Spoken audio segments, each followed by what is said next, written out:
Icambere nasha kubaza ikibazo ushinzwe aeroport. Ushinzwe aeroport kuri aeroport hari ikibazo kinini mu bakozi bakorera. Ugenda ufise passport, ugenda ufise ibyangombwa byose, kugenda ufise tike yawe gusubira inyuma.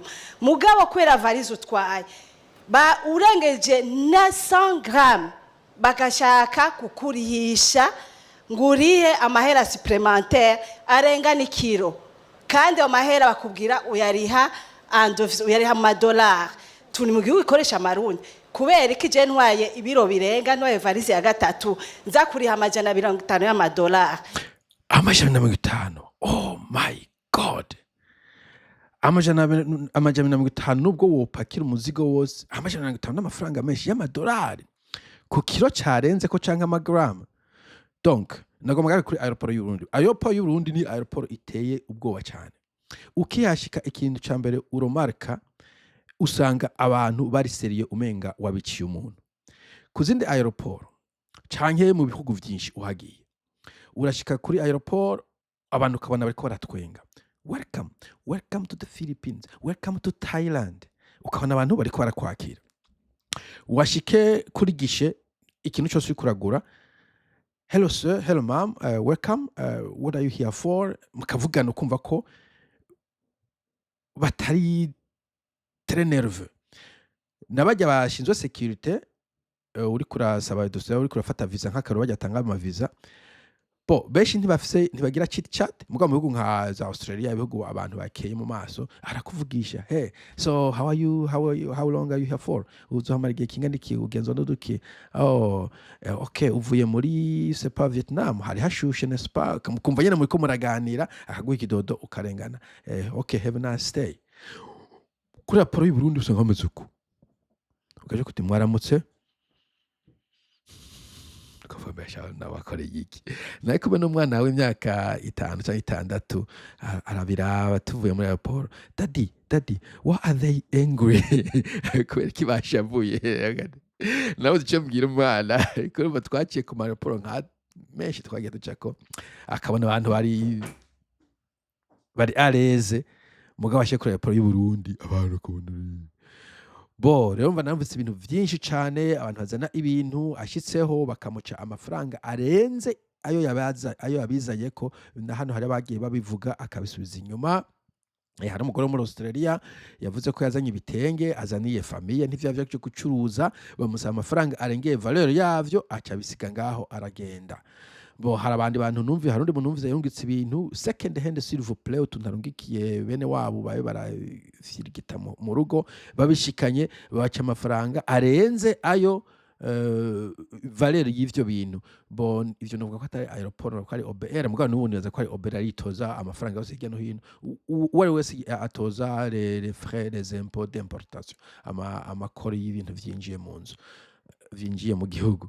None urumva uyu nawe agiye kuri aeroport yarengeje ibiro. Normalement ku ndege ntivyagwa kuko kuba aeroport agomba kuba ari indege, iyo ibiro byarenze ico gihe ni indege, ntabwo ari aeroport. Sinzi mu Burundi ko ivyo bintu bibiri confondu, birashoboka, ariko ahandi ntabwo ajya amafaranga ntabwo ibiro bidesidwa na aeroport, ibiro bidesidwa n'indege ugiyemo. Indege yose ifise policies yayo, itike yawe ifise policy yayo.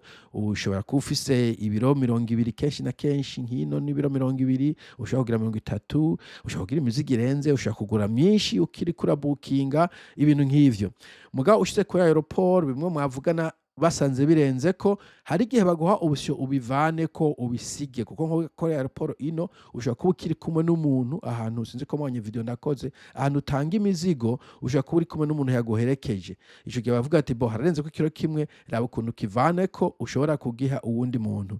Bo je ko ndumuhimbiri hari igihe nsanga harenze ko nk'ikilo kimwe, ugasanga ni nka dufate nk'iyi kamera, iyi kamera iraremereye.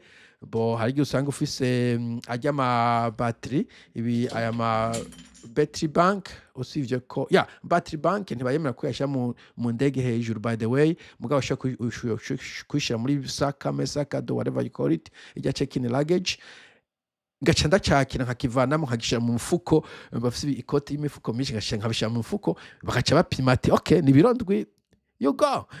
Baraguha opportunity y'ukubigabura, y'ukubigabanya ivyo biro urashobora no kubita mu mufurege jewe harenze ko amagarama ndukanja 250 sinobura ikintu ntora nkagita muri pubere sinuva umuntu yori 250 ikintu urimwo kimwe c'ikiro kimwe gikwiye amadolari 250 je noraba ikintu kimwe nigomwamwo hari nk'amavuta yo kwisiga je no sepa nziko neza gifise ikiro canke ibintu bitatu bikwije ikiro mugabo bidafise valeur sinumva umuntu ari 250 kuri aeroport wo bita jevyo n'uwo muzigo wose umba ufise kesi na 250 ukwiye personnellement habamwe ibintu vy'ibishweka vy'impuzu na 250 no guha kuri aeroport ngo narengeje ko no bivanamo nkabita canke nkabiha umuntu ari kuri aeroport mbona akenye I don't get it sinumva ukuntu wari 250 personnellement mugabo n'ukuntu waguca 250 c'est très ridicule. Ivyo vyanashikiye mu mwaka uheze vraiment 250 urayatanga I don't understand bon jengi afise logique imeze nk'igoramye donc ndagiye kuri aeroport natotwara ibiro 200 ndashitseyo basande 220 na kimwe ikiro kimwe gusa mfashe c'est pas abadamu bafise amavuta yo kwisiga canke shampoo iboto ikintu kingana nk'iki nk'akararo usanga bafise bo sinzi ibindi bintu biremereye bitafise valeur nini cyane mugabo nofata amavuta ko kiri muri ivyo no vada ivyo nkabivanamo nkabihereza undi muntu atamuntu ari hafi nkabishira muri poubelle ushobora kwishira mu mufuko en fait abagore nta mifuko bafise mugabo birashoboka ariko 250 ni menshi cyane kiretse baguhata ngo nahandi ubishira ico gena numva umenga bari ko baraguhohotera akashaka kukwiba ariko nawe nyine nuva bakwivye antuka ariko mugiye muravyanka ico gena ivyo kwiba birahagarika ukavuga ati okay jewe manje ndakura mu mwenda bite uramuhohoteye mugabo ndabitaye ukabishira kuri kamera ukagenda cyangwa ukabihundi muntu sepa boje babinshikira nkavanamo ibintu d'une manière d'une autre mugabo ntiharagera igihende amafaranga nuko ni menshi cyane 250 ando mahera nayarishe mugabo nubu sindavyemera ndacafisa akarugo no gukura amafaranga bon sinzi kumbura ngiye abari umuntu afise ibintu 250 hari ikintu kimwe c'ikiro kimwe bo dukuremo gold and silver inzahabu na sinzi silver burya niki sepa dukuremo inzahabu hari ikintu kimwe ikiro kimwe wo kirihira 250 mu bintu umwana w'umuntu atunze handi kuraba aho mperereye nta bintu vyinshi mfise hano mfise valeur ya 250 vyo kwigwa mu isakoshi bo laptop I don't know I don't understand ukuntu warisha 250 wari gukuramo ibintu mama iyo uri kuri traveling you become smart na cyane cyane uziko ugire kuri aeroport zigoye ibirura bipima uri muhira ukana sinzi ko ushobora kuronka umunzane ino ushobora kugura umunzane w'amadolari 5-10 ukajana muhira ugapima ukabona ndatakora ibiro 19 n'amagrame ntunashyize na 20 kubera burya ntuzeye iminzane hari ibintu bigora calibration iyo utari kurayicalibrating regularly ivyo ntavyo bakora mu bihugu bikenye usanga uzura shiftinga ku bwishobora gusanga kushika kwa amagrame 3 4 5 235 ico gihura bicalibratinga dimura uragira ariko kandi ukagumana option bo niyo nasanga hari bibenze ko amagrame ngahe bakanca mvana mu ibinda bite it's a loss but yeah. Kubera Burundi bukoresha amahera y'amarundi ntidukoresha amadolari icya kabiri kuri aeroport bagomba kurya amafrere haba haciye abakire gusa none aeroport cyo kwabakire y'u Burundi bagomba kurya bien sûr ko aeroport hagomba abantu ko barya it is what it is ibijya biro birenga aya ni aeroport yose ngira ngo yose iyo ufise exige 23 kilo mugabo ufise 800 grammes yo 800 grammes ntuyirihira ibi biri ngaha mu Burundi bo ico nico kubera ibihugu vyinshi bari tolerant iki nico Burundi bameze nk'abantu bari staff abantu bashonje abantu b'inkozi z'ikibi aeroport kenshi je hari ngiye hari kwirobira ko warengeje ko okay you go icya gatatu kukubwira ko sakado iyo voyage sakado ntibayikontrole amabagaje bafata amabagaje abiri valise zibiri wawemerewe ufite valise zibiri hariho n'abego valise bivana n'ibiye waguze na valise yo mu ntoki ya gatatu bakakubwira ko sakado uyipima kandi ahandi usi batayipima si aeroport yonyene iyo bayisangije amategeko hanyuma valise zibiri izo valise zibiri kuzishiramo ni kibazo ayo bo vyo masaka dosinze uko yabivuze personnellement konzi ntabwo bavyita sakado canke sakame canke saka c'est pas à pied abari bayita check-in luggage, donc hariyo check-in luggage hakaba na cabin. So donc check-in nujya nibaza ko arirya abari kiya kinini ya ubashira hejuru muri kure ukakibona ushitseyo yuja hakaba niyo ugenda witwaje muri cabin. Iyo keshi shakwa birondwi canke 10 bivana n'ibiye waguze mugabo biba biri clair kandi ico ni kibazo c'indege si kibazo ca aeroport ni kibazo ca airline not the airport staff nta nico bakora. Airline igupimira ikavuga ati aha warengeje kenshi bashobora gutorera ibintu nk'ivyo. agara marengako barakurihisha iyo varize ntoya yo mu ntoki nayo nyene turazi ko ari 10 kilo mugabo bashaka kuyipima harenze ko ngira amagarama ijana biba ikibazo. Hari n'abasiba indege kubera ico.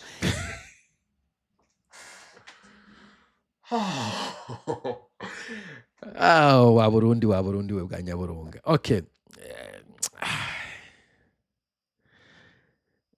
Donc sinzi umuntu avuze ku bintu vy'i Burundi uvyumvise wikora ku muntu rero umuntu agasiba indege kubera igrame yarengejeko nukuvuga ngira abana mwanke nuko abivana mu gafuma bita kuko usivye indege uhomvye nk'amadolari 1000 n'imiburiburi peut-être urabusa akazi waje gukora koko wagahomvye peut-être indege wagomba gufata ushitse i Nairobi canke Addis Abeba niyo nta flexibility abarundi bafise.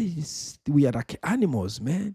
Hari possibility nyinshi je nakubwiye ikindi kintu ibitabo yes kubenda vyibuka nagiye mu gihugu kimwe hanyuma nafise urutabo runini ariko ndasoma sinibuka ico gitabo kintu carimo yema niba ko gwari thick ibitabo bya bireremesha kusanga igitabo kimwe gifise ibiro bitatu ndakigumiza muri baggage ko keshi na keshi ntabwo babipima a realite ya kajya iyo bita cabin luggage ijya wicarana mu ndege kenshi ntibayipima ndayitwara nigake bayipima personnel muganda ndabona bipima. So iyo mfisemwo laptop ndayigomezamwo iyo mfisemo igitabo ndakigomezamwo mugabo ndashika ahantu ngo reka tugipime hano ati birarenze njamvana mu gitabo ndagishira mu kwa pima bumurabe bati ni sawa direganira ntabwo bamfashe baza okay that's a trick you can pull nico n'ikintu urumva gifite nk'igitabo gifata gisome cyende ko ndasoma igitabo ikirabwo kiri muri luggage. Ibihugu vyinshi laptop ntibayiharuramo muri ubwo buremere ibintu nk'ivyo ariko wo kwitegura utaragera kuri aeroport. Iyo aeroport uyizi uritegura imbere ko washika warengeje ukamenya ingene ubigira ushobora kushira ibintu biri mu mufuko bikuye ibiro bitatu. Ivyo bintu vyo kuvuga ngo umuntu yarishe urondeye ikoti iri thick ndazi ubundi harashushe mugabo rondega koti katari thick cyane mugabo afise imifuko umwe ngaha uwundi buryo ikaba nibiri kumbura kandi gafuko ngaha ni usanga ifite imifuko nk'ine n'iyindi ndani urabishiramo kiburudikira gahoro ndiko ndabigisha ubuhimbiri kubera je nta mafaranga menshi ifise ndagerageza kwiyaranja débrouillez-vous. Okay, kumva umuntu yasivye indege kubera umuzigo c'est très douloureux. Ikindi nagomba kubaza amabalance yanyu ntangana iyo ugiye gupima kuri balance ya mbere kugira uje kubishiraho aho bigenda usanga le balance ibiro bitangana aho upimye 20 oya tuvuye reka ndenzeko aho upimye 22 kuri jya yindi yo hejuru za kusanga ari 24. Ivyo bigenda gute balance zo muri aeroport nizinganya amapua kandi zikora hamwe ivyo nibindi bintu mwategeza kuraba swati mwakozi ba ikindi bari kumuzibira kubera ariko arasesa gatabi. Donc en fait balance ni baza ko ari possibilité zibiri. Possibilité ya mbere ni ico bita calibration ama equipment menshi harimo iminzane bagomba kuba bayicalibrating no kuvuga baraba ko iriko pima ibiro vy'ukuri ubu baba bafise ibiro masse zizwi sinzi ko zibona zijya zakira bapimisha sinzi ko zikozwe na plomb zicuma ibintu vyo amasse kimwe cyanditse ko 1 kilo ibiro bibiri bakaza barapima hari akantu hari akantu nivyo ni calibration ya balance ni ikintu cyoroshye cyane ushaka ku ikiro juste hanyuma ukafyonda ka egiye ukaraba ko kari kuri 0 kuri iyo ntuzeye kuri iyo ko gahuye n'ivyo biro wapima hanyuma ugashaka kuri 0 ukaraba ko atakintu kiri kuri 0 biro 220 mugabe ico ni kimica kabiri abandi abashwa kuba bitrika kugira bajya amafaranga bashobora kuba bayitrika iyo balance kujya amafaranga. I don't understand me ico gihugu cyacu bon ijo comprendre cyanyuma ku isi mugabo byinshi nitwe tubikora nk'ivyo bintu byo kutagira aeroport ngo standardize. Abarundi baraza kubera bari force kuza ba forced kubera afise yo mafamiye nibiki abazungu baza n'abazungu nanyene bari forced kubera baronse yakazi canke bakora mu mission diplomatique mugabo nta mu touriste n'umwe yoja mu gihugu kirimo akajagari nkako never ever ever. Urumva iyi mu bihugu abazungu bafise passport zibareka kuja ahantu hose bagenda batambuka nk'uciye kuri train station cyangwa kuri bus stop. Urumva ufise passport nyinshi z'inzungu kaje mu bihugu za Asia Thailand harimo kuntu no Vietnam asaba kana hayo kuntu gutonda ku kaviza ariko ibindi uca kuri airport kugira ngo Philippines zakunda kuyidodombera ko hari mirongo myinshi mugavyo ibintu vyo kukunaniza vyo gufata umuziko bakawuhindura bakawuduza guca amafaranga unnecessarily. Nta muntu w'umuturiste yogira izo frictions bajana amafaranga handi hantu ibintu vyoroshe. Kesha na kesha umuturiste abagiye muri vacances avuye muri stress y'akazi abakeneye ibintu biri smooth smooth sailing vyoroshe tantu vyo kunyinyorana. Donc ni Burundi mukene ko butera imbere ivyo bintu kubikosora nundu bw'ubufuti butagira sanse. Okay, reka ngezaho kino kiganiro tuzoganira kundi munsi kumbona nkwe gukora video ya Obere gusa ariko mugira umunsi mwiza tuzosubira. Bye bye.